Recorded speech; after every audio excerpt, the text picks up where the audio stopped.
মুর্শিদাবাদের পরিস্থিতি এখন নিয়ন্ত্রণের কথা জানাচ্ছেন এডিজি আইন শৃঙ্খলা জাভেদ শামীম। তার বক্তব্য শোনাবো।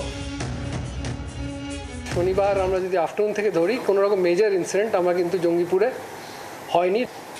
আমাদের যা যা পুলিশিংয়ের আছে, পেট্রোলিং, পিকেটিং, এগুলো পুরো দস্তুর চলছে এবং যাতে মানুষের কনফিডেন্স ফিরে আসতে পারে তার পুরো ব্যবস্থা করা হচ্ছে। ইতিমধ্যেই কিছু কিছু দোকানপাট খুলতে আরম্ভ করেছে এবং উই আর ভেরি কনফিডেন্ট যে নর্মালসি খুব তাড়াতাড়ি, টোটাল নর্মালসি যেটা বলি, যেখানে life coming back totally to normal, সেটা খুব শীঘ্রই আমরা করতে পারবো। ইতিমধ্যে একাধিক মানুষ ঘর ছাড়া পাশের জেলা তারা মালদায় গিয়ে ঠাঁই নিয়েছেন এবং ঘর ছাড়ারা এক এক করে ঘরে ফিরছেন, একথাও জানিয়েছেন এডিজি আইন শৃঙ্খলা জাভেদ শামীম। তার বক্তব্য শুনুন।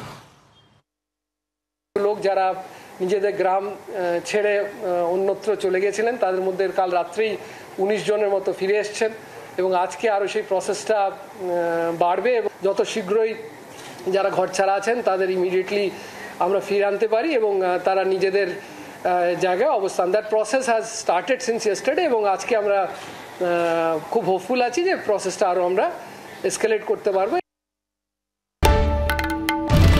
বাংলার আওয়াজ, বাঙালির আবেগ, জি 24 ঘন্টা।